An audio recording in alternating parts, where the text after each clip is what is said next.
All right, let's roll, huh? Yeah. All right. This coffee is Jubala coffee. Have you been to Jubala? I don't even know where that is. No? Okay, so there's one on NC State's campus. There's one in downtown Raleigh. I was just there today, and I can't think of the name of the big building that's in. But down Right near Fayetteville Street? Hillsborough. The Capitol? Okay, got it. Yeah. Got it. Oh, Hillsborough and then Dawson, maybe. Got it. On the corner of. So it's a coffee shop, and they make your own coffee. Recently, yeah. So I talked to the barista there. He said they started making it a year and a half ago, 2 years ago, maybe. Their own beans. I think before then they were using black and white. If you had black and white. I did. Yeah. So they were using them. Now they have their own. And so this is the Jubala coffee. This is the Kinship blend. Pink bourbon, Catora, and Castiello washed. These are the notes, okay?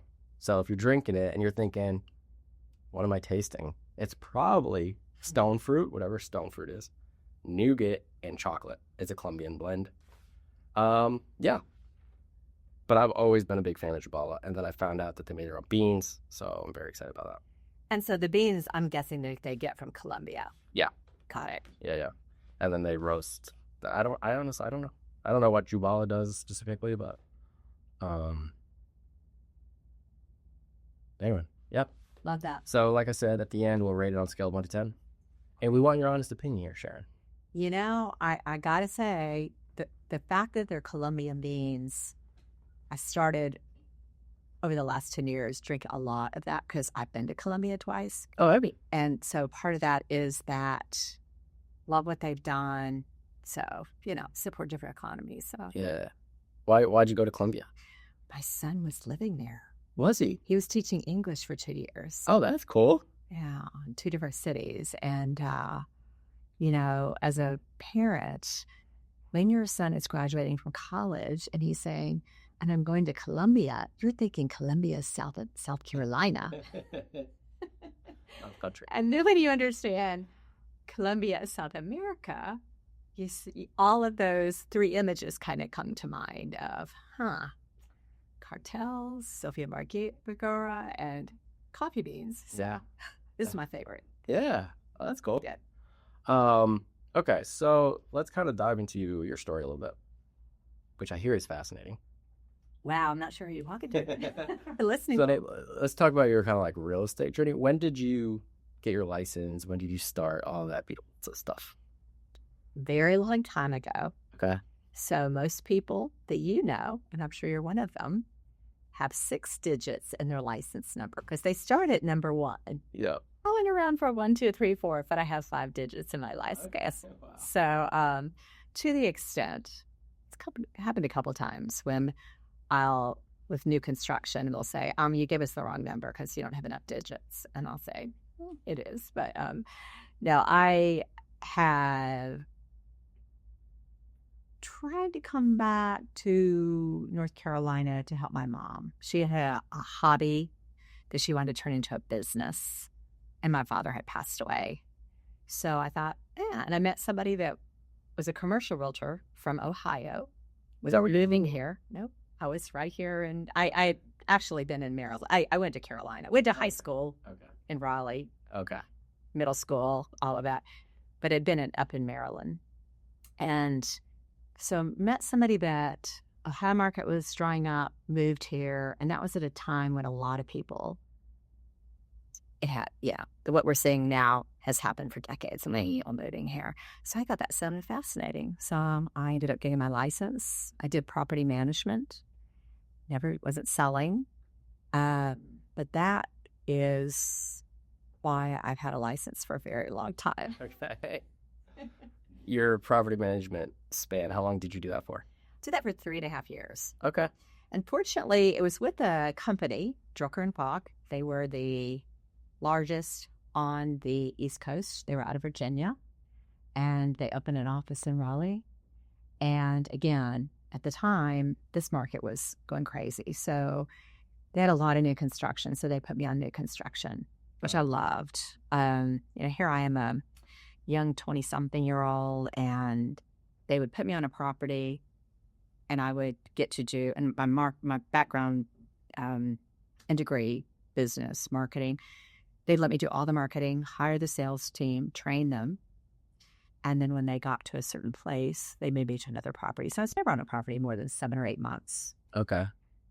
And then, so you're in property management, you're training, all that good stuff. And then you said, I think I want to sell houses. No, the market slowed down. Okay. And I could not see myself just like the time I was managing, I don't even know how many there were. They now have been sold, but probably 80 condominiums in downtown Raleigh near it's the Village District now. And so with the market slowing down, I thought, I'm ready to do something else. And one of the investors there was Capital Broadcasting. So I had a friend also that was working for them in Virginia. So I became very intrigued with their radio networks. So interviewed with them, took a job, and went full force into sports marketing. State, Duke, UVA, Washington Redskins. Did that for Capital Broadcasting for 3 years. And then there was a position that came open for Carolina as a sales manager, and did that for 5 years. So completely set my real estate license aside. But this is the thing I learned from that. Okay. You never know which direction your career is going to go. Now, back then, that license renewal is $25 a year. It's not that much more now. Right. Once you earn your license, keep it forever. Yeah. Because you're never going to know. And meantime, I was able to, for instance, when my husband and I bought some land, didn't have an agent, and so I did get the compensation from that part of it. But it becomes really a burden. If you've made that effort to get your license, do everything to keep it. Yeah. It is kind of baffling, like the amount of agents I will see on nc.gov, nc.rec.gov. Yeah. And I'll go through like an agent list, and you'll see like expired. And I'm like, what are you doing? It is a little different now. Back then, there wasn't active, inactive. I was grandfathered in that. There was no, believe it or not, there was no CE, no continuing education. Wow. That's crazy. And that probably also gives you an example of how our industry has changed, that it did become important to have people that got their license to continue taking classes and really get to that point. So when I did end up, after that time period, after 2 young kids and a husband that would leave the state for every week, I decided once they got to the age where they were driving, I thought, okay, I'm going to activate my license and sell.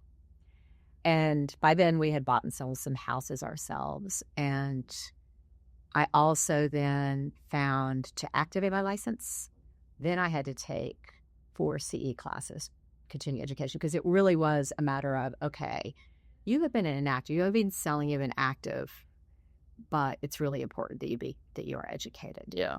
And so I think that we as an industry, and there's some states that there's a lot more CE you have to take. There's some that's a lot less. But within North Carolina, they've done a good job of, through the decades, wanting people, if you're going to get a license, still not a difficult entry, make sure that you really do keep it up. No. Yeah.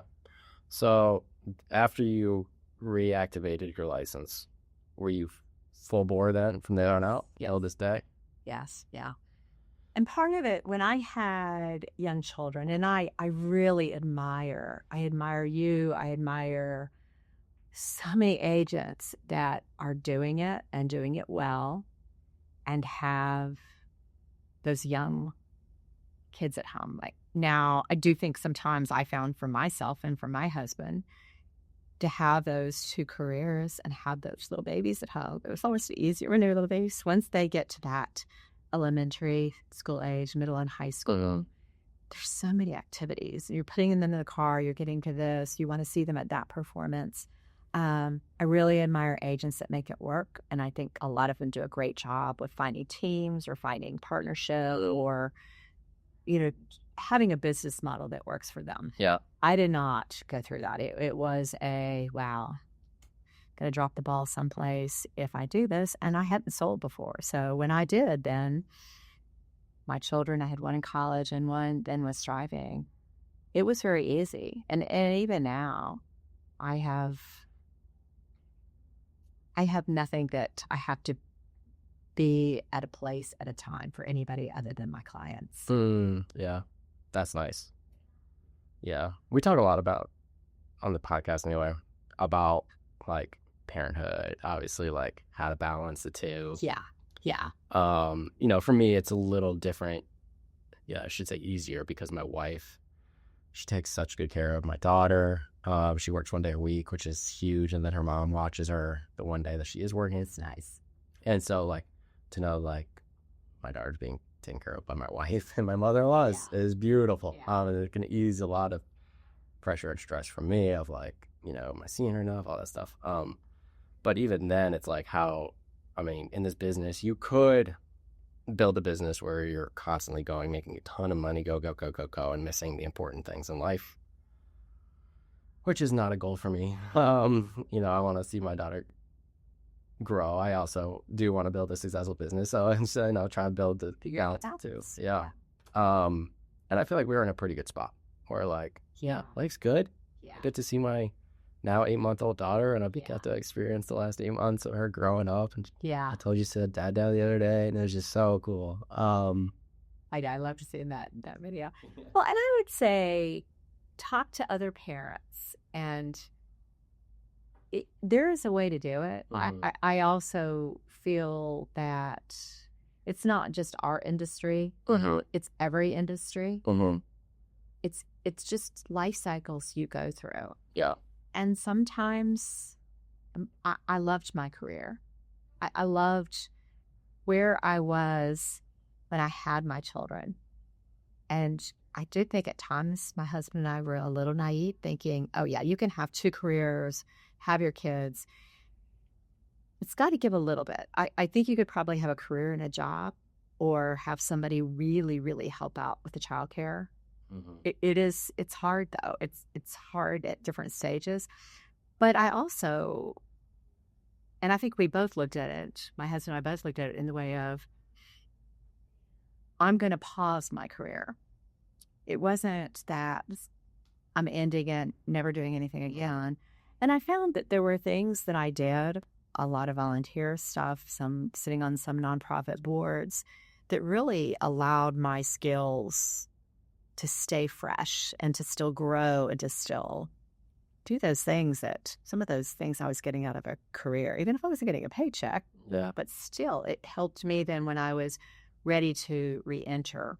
And I've seen agents do that where they may be full force 7 days a week, 10 hours a day, but then they've got to change a little bit and be flexible, but know that someday they may get back to that other place. Yeah. I'd say that is just the opposite. So. Yeah. I mean, you can go a lot of different directions, I guess. I mean, for me, it's like my wife does work 1 day a week, so somebody's got to make sure we're getting taken care of. And so that responsibility falls on me.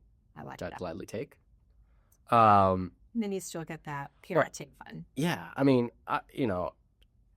the beauty is I'll have to work a 9 to 5 where I'm allotted 2 weeks vacation a year. And, like no matter what, I have to be at the office from 9 to 5. And so there is that flexibility. And then there's also I do have to do an open house on a Saturday or show on a Saturday, or, take some calls when we're on vacation or stuff like that. So there's a balance. And there's pros and cons, obviously. But as a real estate agent, you are running your own business. So you kind of have to, you want a successful business, you have to show up, be there.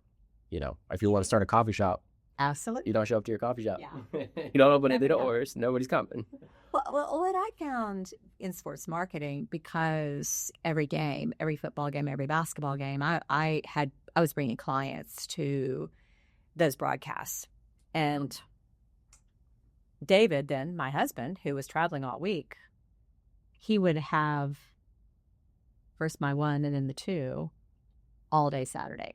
You know, you'd take your clients out, you'd bring them to the booth for the broadcast, something. But so it's a full day of wonderful work. And for him, it was wonderful parenting.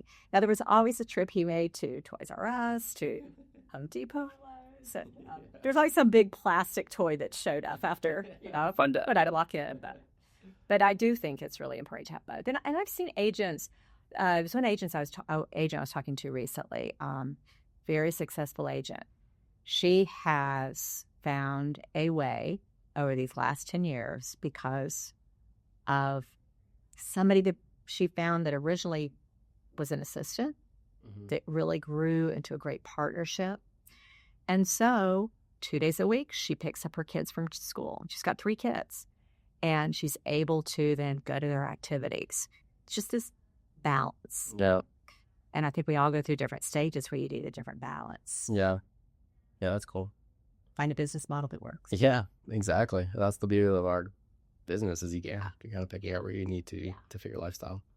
So you are the current sitting president of Raleigh Regional Association of Realtors. That's pretty cool.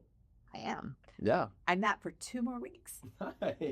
So it looks so exciting, but no, it has been wonderful. But yes, we just had our last board meeting this morning, and it has been a really, really good full year. Yeah. Talk to me a little bit about the way you got to that position, how you got there. It's a good question, because I am asked that, and it really led me to think, why do I do this? It's very easy to say, well, it's important, it's give back. It also really helps your career in terms of networking, knowledge, so much of interaction with clients, so much of just in many, many different ways. But it led me to think, why that give back part of it? And I recognize I just saw my mother. My father worked for IBM, so in moving around a lot, she sometimes would be in a place for a year and a half, 3 years, and really never could get her feet on the ground with career or with work. But she always then filled it with volunteering. And I think I've saw that, even back in middle school, I remember when a teacher asked me to do something. She was picking out some students for a Head Start volunteer program. And it was easy to say yes. And I think the only challenge is that through the years, it's been great to get back to those causes I really believe in. There were probably only a couple times I served on boards that are industry specific. Usually, and a lot of times they're a different type of nonprofit. Like a community type thing. Yeah. And I think the only challenge and the thing I've learned is it's great to say yes, but you also have to learn to say no. Because it's like anything. You don't want to overextend yourself. And in my case, I love my clients. I love what I do. I love my business. So if I say yes to everything, and I think we all find when you step into something, especially volunteer, you'll find a lot more people than ask you again and again for more. And you have to find that balance. Yeah. But that's really how it happened. And with the association itself, it covers all of Wake County, all of Harnett County. I would make sure I'd go to some of the events because I was at a stage. A lot of that had to do with having my license a long time ago, doing sports marketing in between. I felt I need to learn as much as I can, as fast as possible. I also found the networking with these other agents, not only meeting you, we might have a transaction together, but also to find out, what's your business model like? What do you do? What are you finding? What are you finding in the market? When you went on that listing appointment today, what are you hearing from different things? I think it just gives us a chance to interact with other agents and kind of have those conversations with finger on the pulse.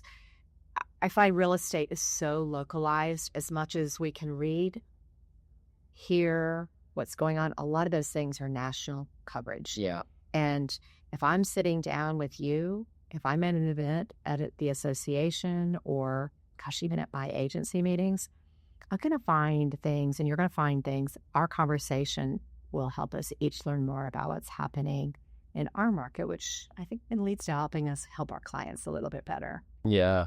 Yeah, I agree big time.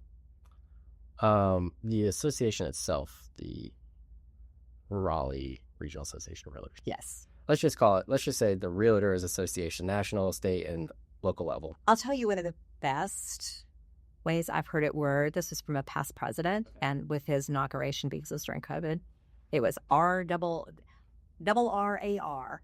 at the very southern accent. So you can imitate that. Okay. Your RRAR. RRAR. Obviously, the Realtor Association have been under some scrutiny, right? As a whole. RRAR has not. Not RRAR, sorry. Yes. National NAR. Yes. National had a lawsuit. Well, let me put it this way. I think we all know, because like you mentioned, you read the real estate commissions thing. That happens within every level. Yeah. Agents, local, state, national. We have not locally had any challenges. National has had some lawsuits and came through a lot of them. Companies are having different lawsuits that they're involved in. Yeah. I don't know that that's reflective of our industry as much as it's just reflective of the litigious. Yeah. Because I feel like when a consumer reads NAR is under lawsuit for whatever it might be, they're like, oh, freaking realtors. Cropped. You know? They can. So how do you, as president of RRAR, say, no, we're good, and our industry's good, and the agents that we have in our industry and our association is good? You know, the lawsuit that became more prominent and really brought that conversation into what I found more public discussion was one that happened in another state. Now, the transaction happened in another state, but it led to them not only starting that lawsuit against them, but also the National Association. And our state, that transaction did not happen here. It would have been because of our real estate commission and our state real estate association. We have some protections in place, not only for consumers in terms of an entity like the real estate commission, where consumers, they are watching out for consumers in that whole industry. Yep. We have one of the strongest real estate commissions in the whole country, and they are excellent. In terms of our state association, they have done an exceptional job with forms and with making sure that we disclose. Whichever side you're representing, disclose. Mm-hmm. Because of that, we have some forms that what happened in a different state within that transaction, our forms would have made it so that would have been disclosed to those parties. I see what you're saying, yeah. So what happened with those parties in the other states, if those states had used our forms, those consumers would have understood, oh, I understand this representation or this lack of representation. I feel in terms when that question comes up, as you see, it does take sometimes a little more explanation, but I do think it shows the value of where we are and some of the forms we have. For instance, buyer agency representation. Those forms and what we do here, we've done here for a very long time. Decades. Since before the turn of the century. A lot of these other states are saying, if we need to be doing that. Yeah. Now, that doesn't mean that comes out there, as you're saying, You're right. too. Right. Wait, is this a lawsuit? It just evolves into a conversation. And yeah, because I think some consumers, I don't think a lot of consumers even care what goes on in the real estate world. Just, I need to buy a house. Seem like a good person that I want to do business with. Yeah. How do you want to represent me? I think that's the majority of it. yeah, And I think realtors, we think that they think a lot more is going on, and Yeah. and when it's usually never the case. But I mean, there probably are real consumers who have read all about it, and we're kind of honed in on it and stuff like that.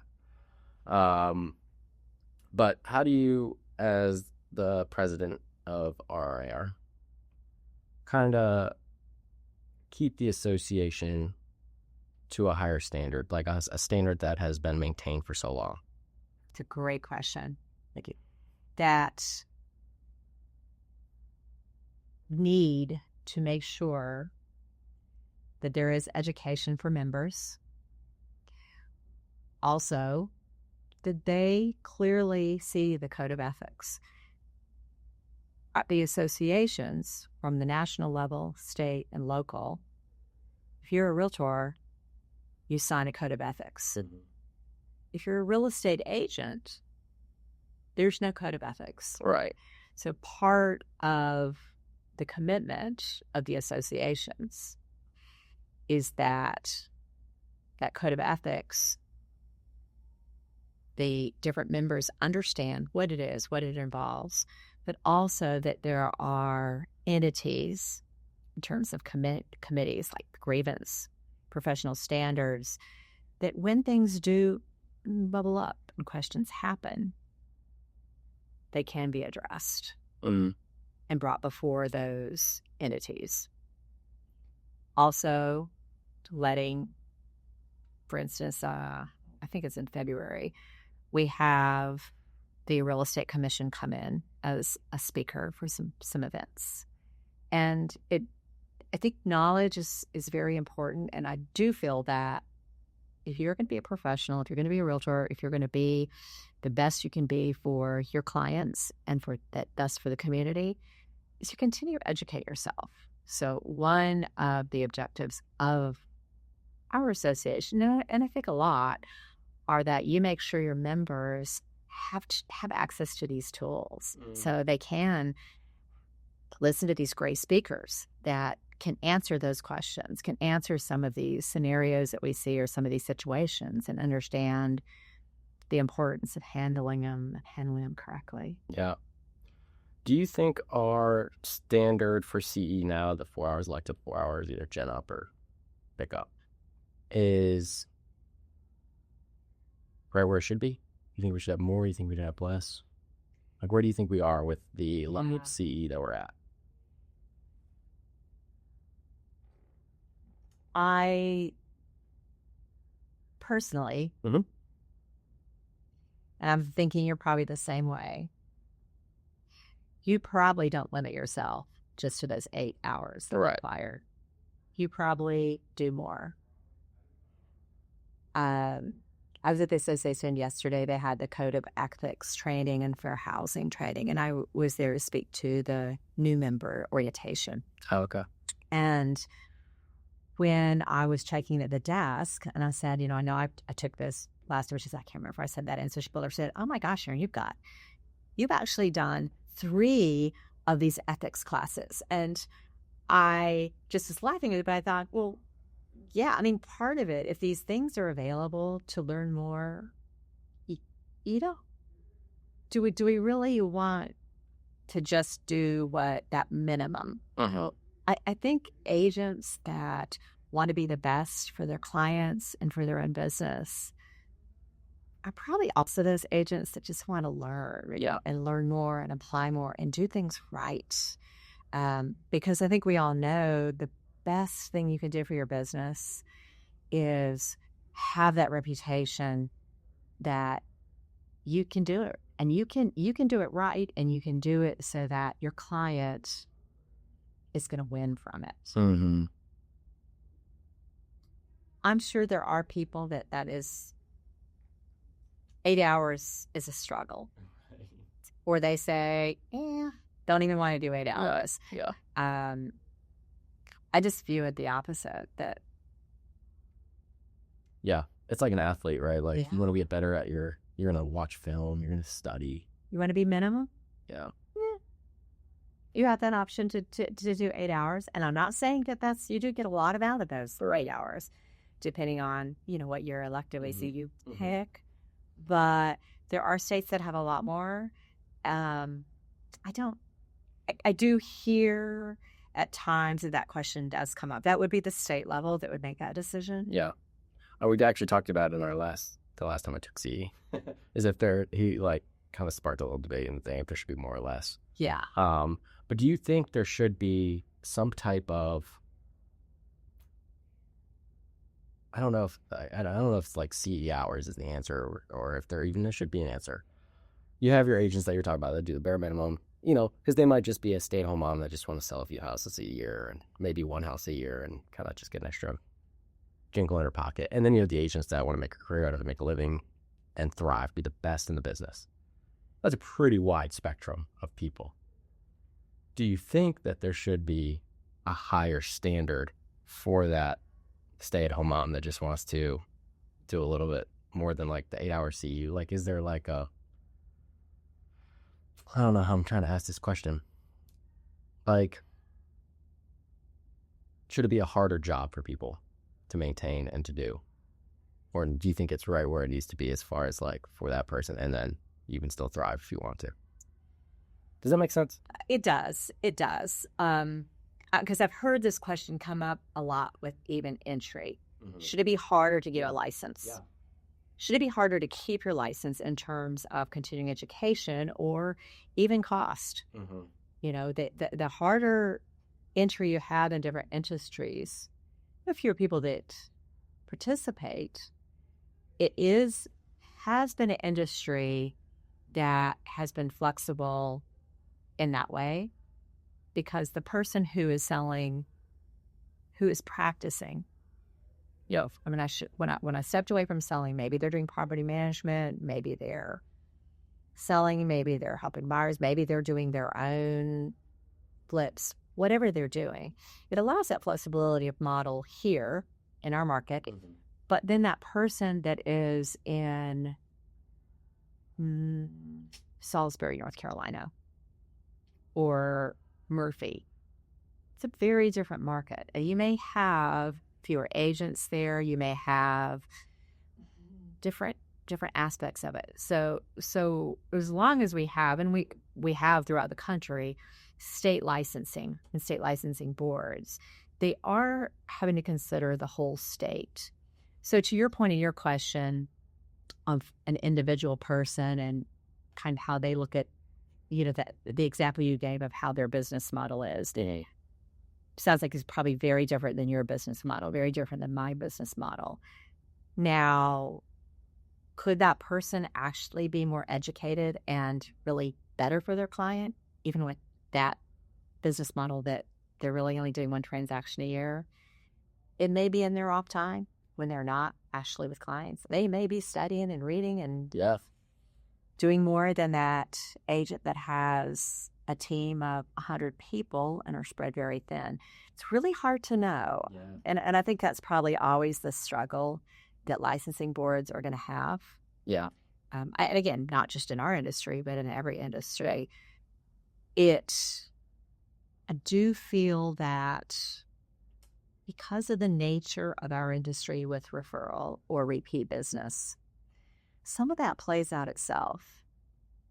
Yeah, I see what you're saying. If there is somebody out there that wants to buy a home and the person that helps them really doesn't know well or has not educated themselves or kept up with newer things, it may be that, on that transaction, did they feel like they got the agent and the representation they want? They may not, but if that's the case, you're probably not going to use that person again. Right. Now, that person, even if it's one person that does very little a year, if they have gone out of their way deep in terms of education and drawing from the industry and bettering themselves, and so that one transaction a year, they have gone all out because they have nobody else they're working with at the time, then that client's probably going to use them again and refer them. So in that way, I do think our industry, because it involves multiple interactions with clients,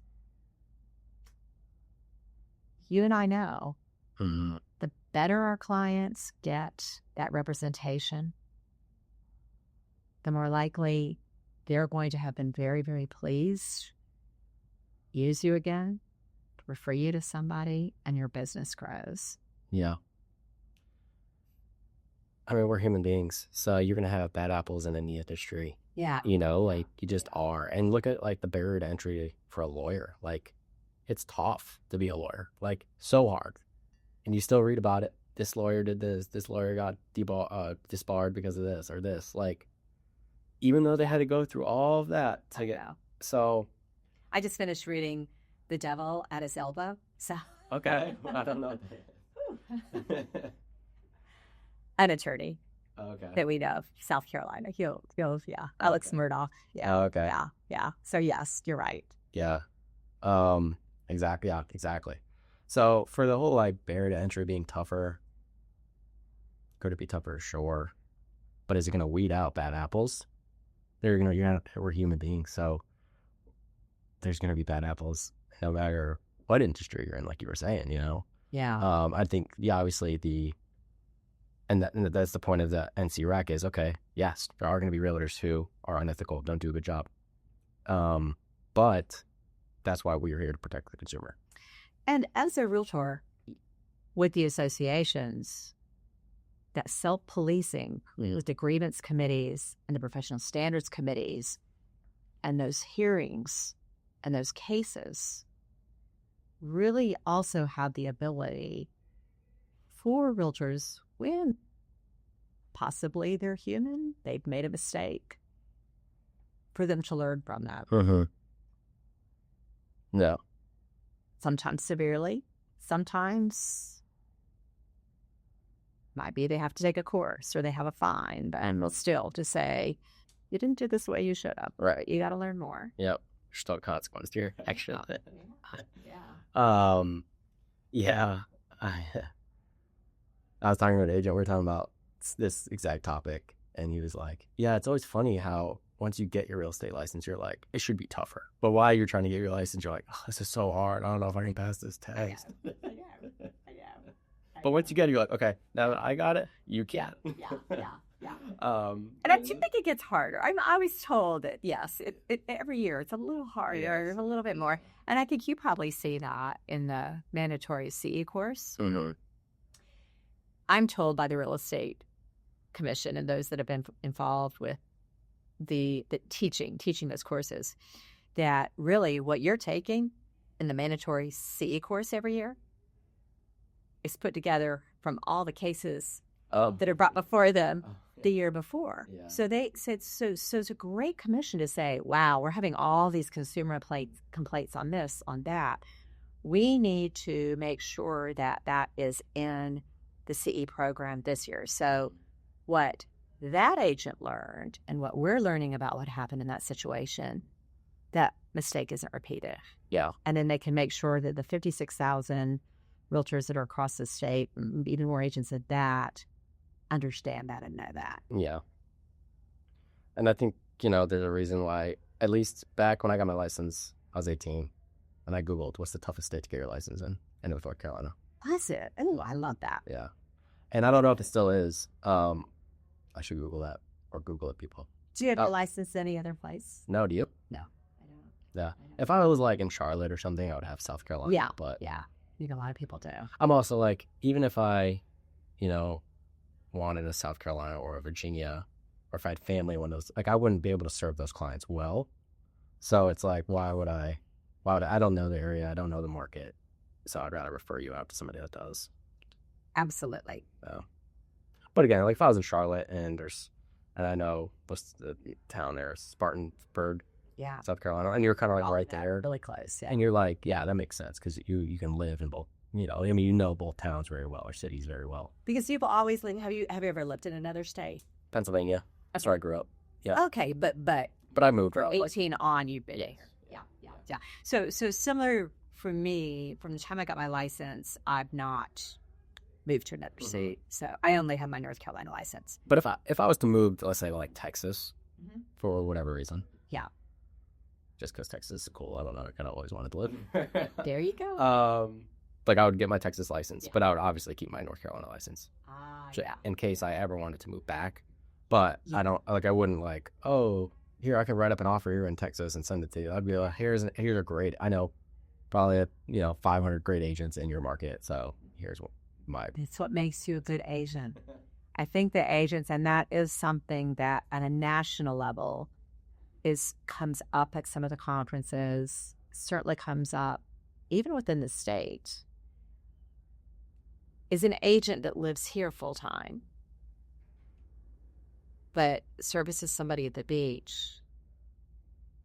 Even though we all have a North Carolina license, and it can be done, those are the complaints that come up before the commission, and that's a hard thing to justify and protect your license. Yeah, and the beach is like it's so different. Like the insurance side of everything was so different. It's just the market is different. Yeah, Rentals, like how they work and all that. Like it's just it's so hard. We've had people who wanted to obviously move to the beach, and I've got great referral partners at the beach and life. And here you go. Send me a check when you close. Joe, because you don't know the permitting, the zoning, the inspections, and things to look for, water rights, setback lines, things that you become such an expert in your market. Right. And same thing, like they wouldn't know Harnett County the way I know Harnett County, so it'd be like, it'd be doing your clients a disservice if you were trying to sell Harnett County. Here's the great areas. Here's why this area would be good for you. Here's why this area would, whatever. Yeah. It would 2 times your equity or whatever it might be. But yeah, it'd be a disservice to your client.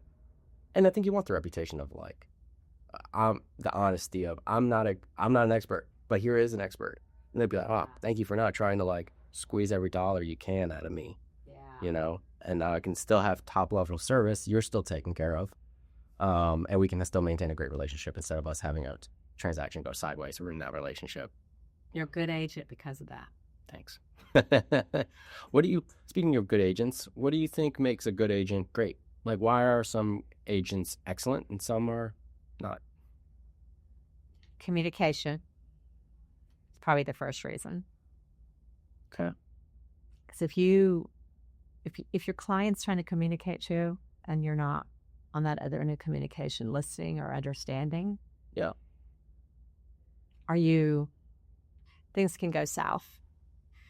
And I think it goes both ways. We are committed to communicating with our clients certain things, whether it's something very logical, going over the forms, this or that, or things about a property.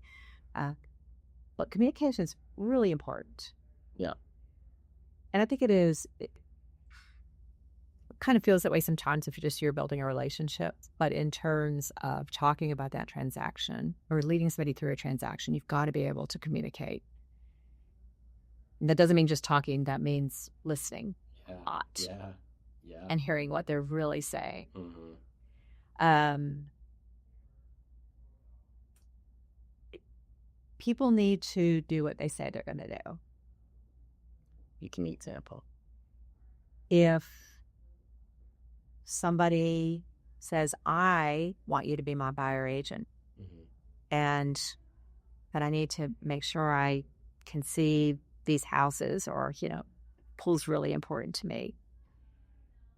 You got to make sure that when you tell them, great, we'll only look at homes with pools, or I want you as my client, and I will make sure I give you my full attention. Then you say, I'm out of town for 2 months, or I think you really do need to. You're going to tell somebody you're going to do something, do it. Yeah, I agree. Do you think you can speak? Let's go back to like communication, because that's a big thing. I think of it as kind of like, in a way, like my marriage, right? Like, me and my wife aren't communicating. We're gonna have problems, and same thing. But how does somebody get better at that? Like, if they're listening to this and they're like, man, Sharon makes a good point. I need to be a better communicator. Okay, like, what do you do? Like, how do you be a better communicator?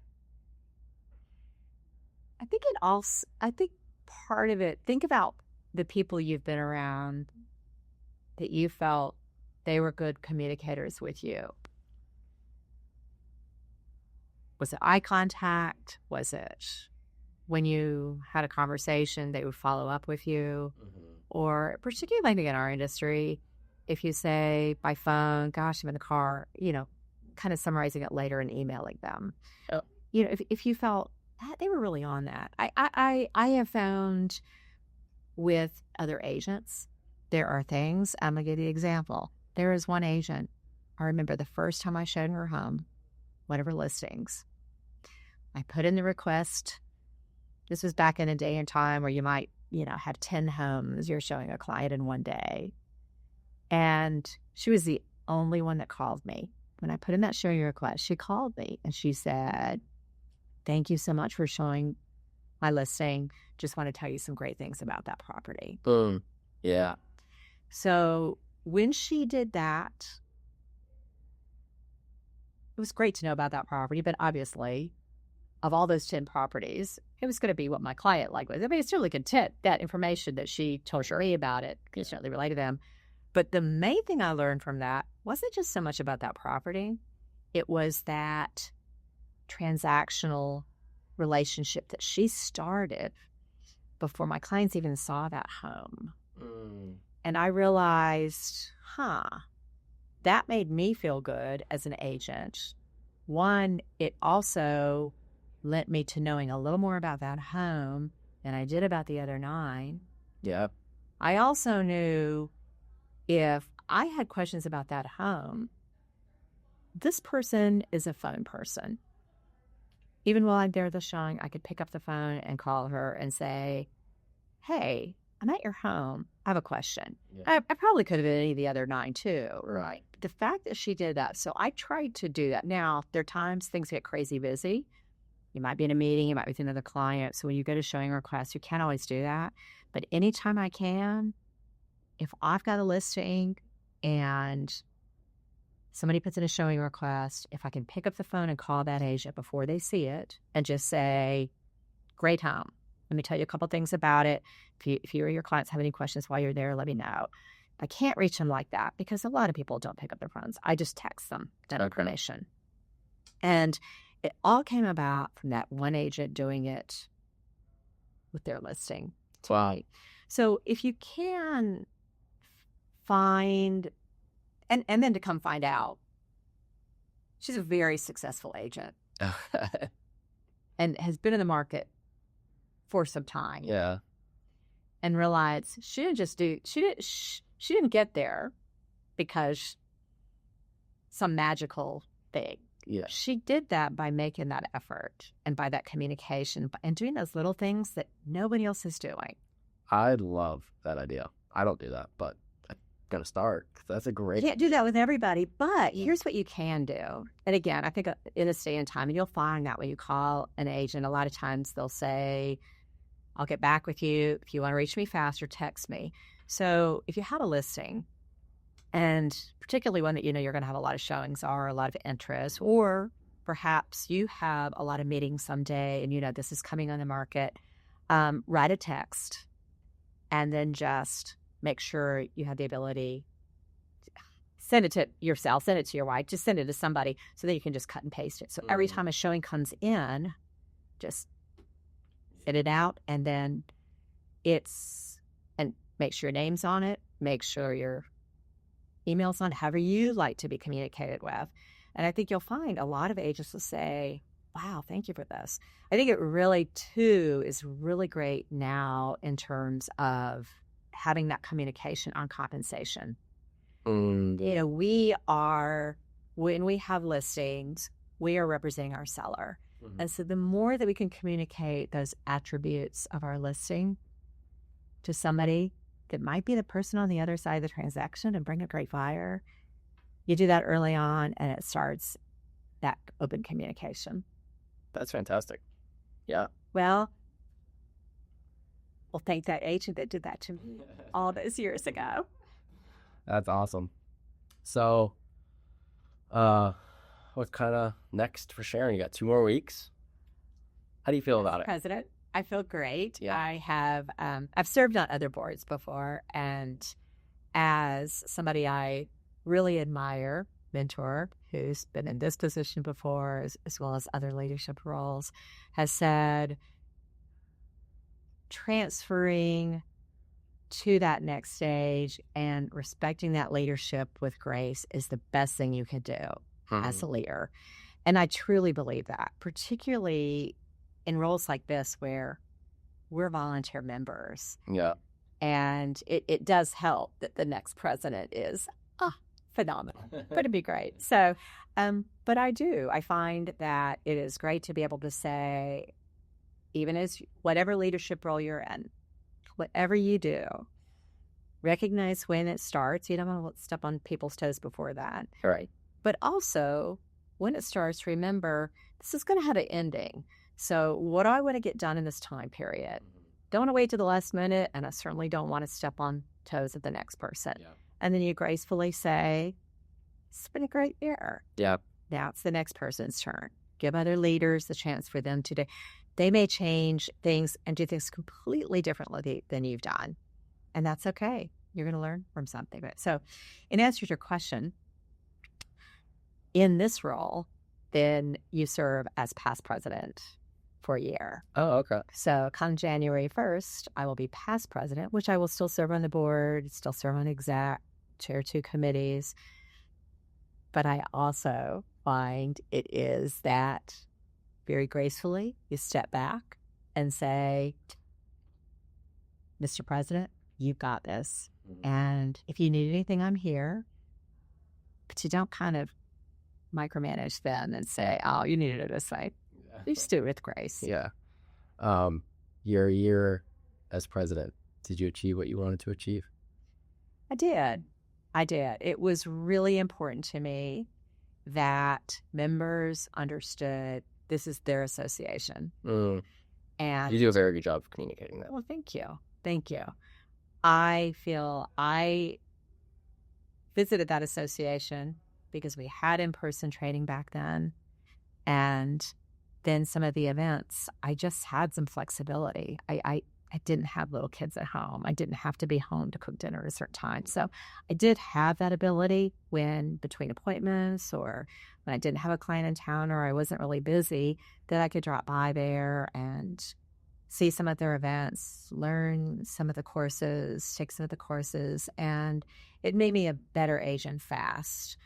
Now, because of my perhaps moving around when I was little or perhaps just that need to learn more, it was very easy for me to do that. But I do feel it does take somebody, they have to feel a comfort level that I can go to this or that this exists. Yeah. It was very important to me that we communicated that.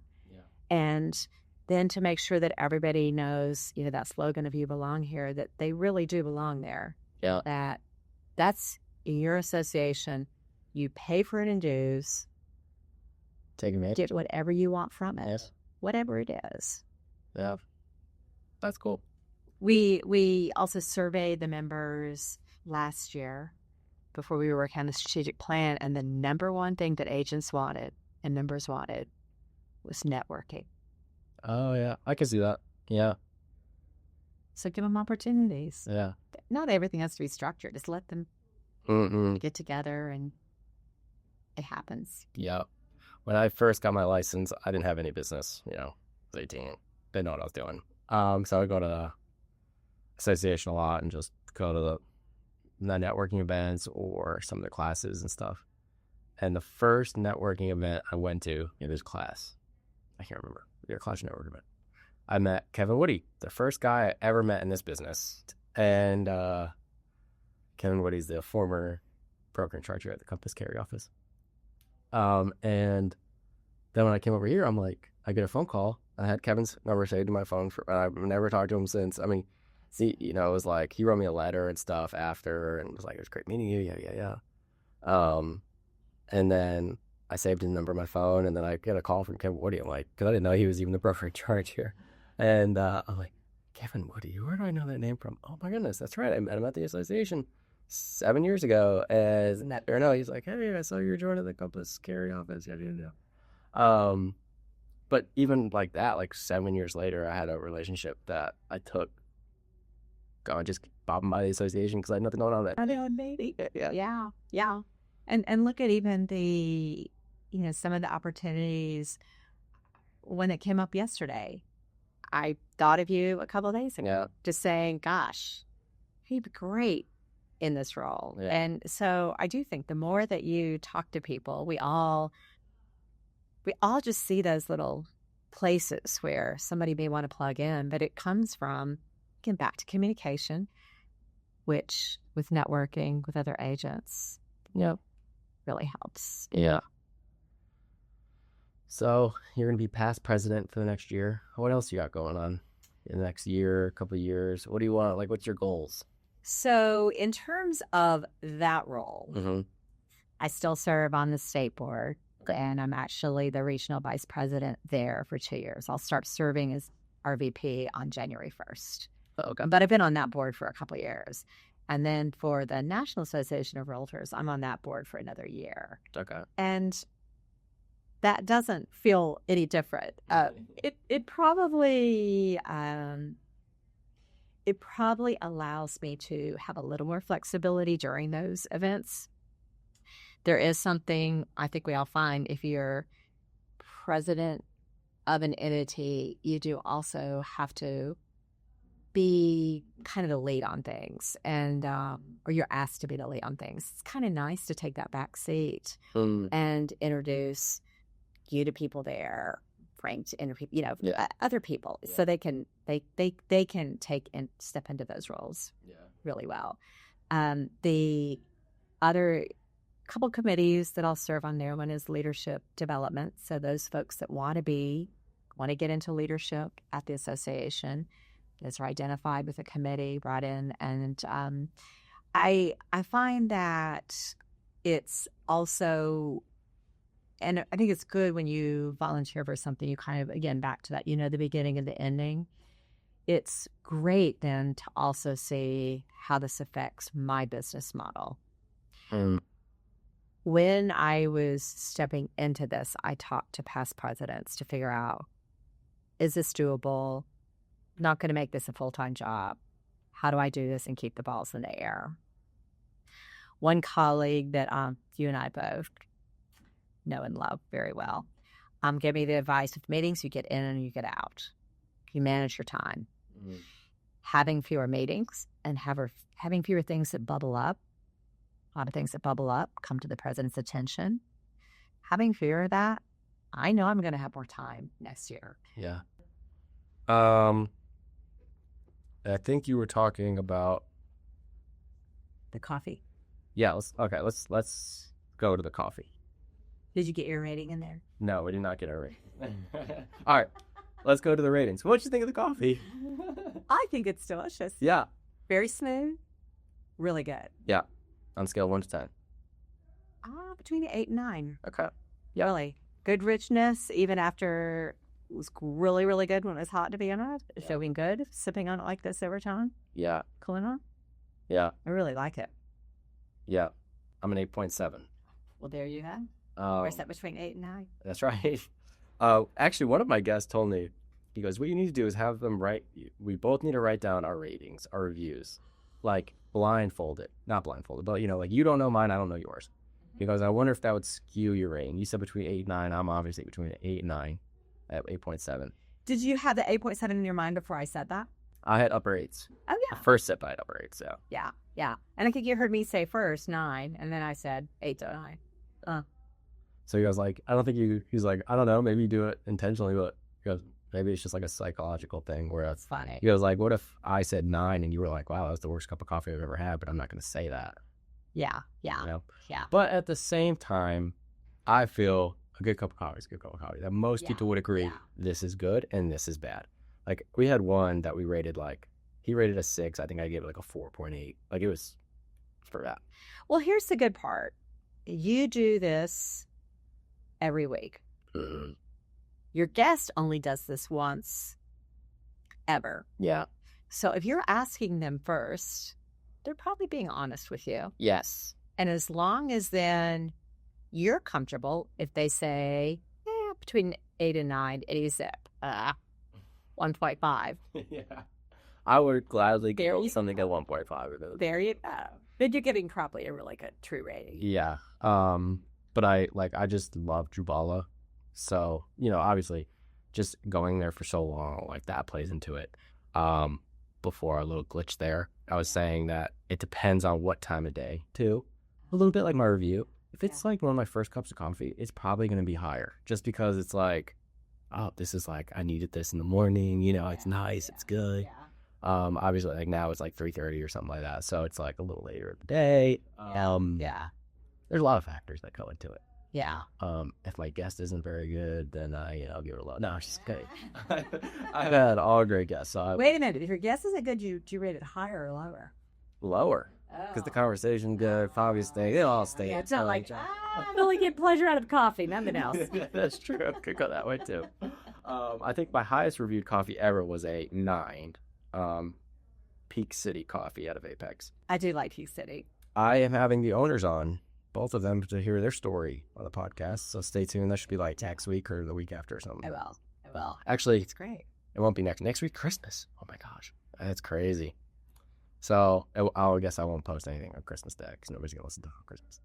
We'll post it the nice week. No, maybe people will be traveling or they'll need a little break or who knows. I do Have want- you but I ever want- looked and see where either seasons or certain Areas. things, where you're getting listeners?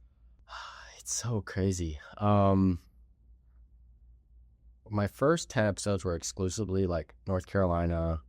You start, obviously I didn't have a large. The first episode I had a lot with Davis. I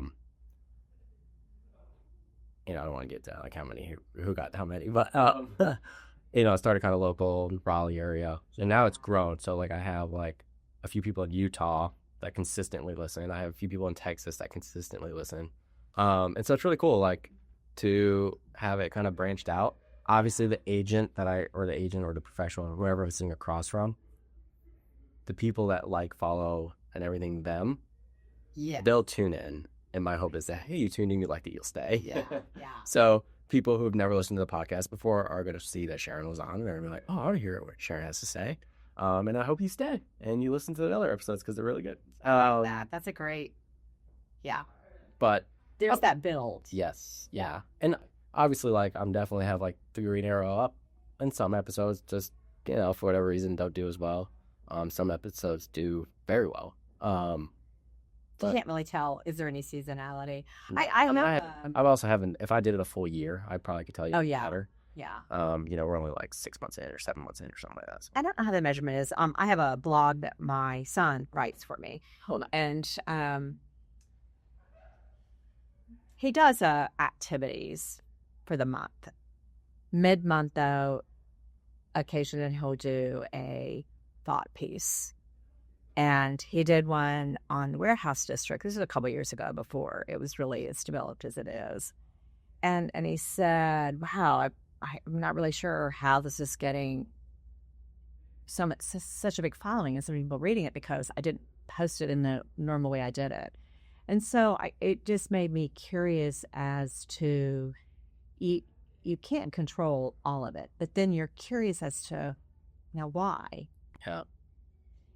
And I think we get maybe too deep into that with social media is it really Tuesday morning over Thursday afternoon over Wednesday on a holiday? So Right. I don't know. For example, I post these every Thursday at 7 a.m. Don't know why. That's just the first episode I came out with. I listed at 7. And then you became consistent. I think that's smart. Yeah, that's the thing. I was like, okay, well, the first one's at 7 a.m. on a Thursday, so I guess we'll make all of them 7 a.m. on a Thursday. And I think it's a good time because it's Thursday, you're getting towards the end of the week, you're driving to work or whatever you're doing. Yeah. Kind of get it out there before people get in their cars and get going. So far it's been great. It's growing. You're really good at it. Oh my gosh, thank you. You're really good at It has been a ton of fun. I've met a ton of people and I've got to know a ton of people a lot better. Because with our hustle and bustle world, it's tough to sit down with somebody for an hour, just what's going on, how's business, how'd you even get to where you got to, and that allows me to do that. And so, Well, I'd advise you ask anybody that you want sitting across from you to do it, because I think you'll find they some of them might have some conflicts go to, but they will be open to doing it. Yeah. Yeah. And you make it then very pleasant. Yeah. And you're good at it. Thank you. I appreciate it. It's a good skill. Thank you. We're trying to learn to get better, but Good marketing.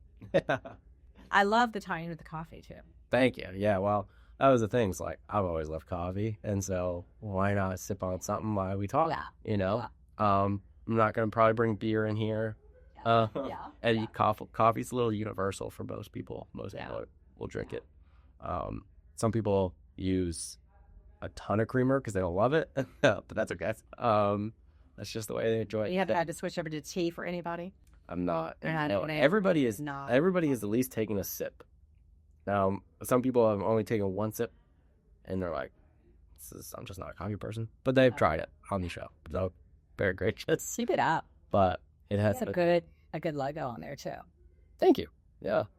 And like I said, I think I told you, that mug is yours to keep. All the guests can keep their mugs. Oh, thank you. You're welcome. Thank you. I love that. Well, I'll probably keep it here at the office. See if you ever need a backup one, I'll wash it through the dishwasher and go to the office when it's fixed, and then I'll put it back in my office. So you just grab it anytime you Well, need. this sounds good. I have You find it in my office. It's clean unless it has coffee in it. Yeah, my work area over there, I don't know if you ever noticed, but there's 2 big boxes. Those are like 60 bugs in there. So, Yeah. See, hopefully we don't need Yeah. an extra. Well, when you get to the 60 guests, and you need another one, so. Okay, well, sounds good. Well, thanks so much for coming on, Sharon. This was great. Where can people find you or see your blog, find your blog, or however you want people to find you? Where can they do that? Yeah. It is Sharon Duckworth Gupton. So my maiden name is Duckworth, which is a pretty unique name. Yeah. And I find because I moved here when I was a child, and my father, IBM, decided we'd stay in one area. But I ran into people back from those days, not elementary, but middle school, high school, and college.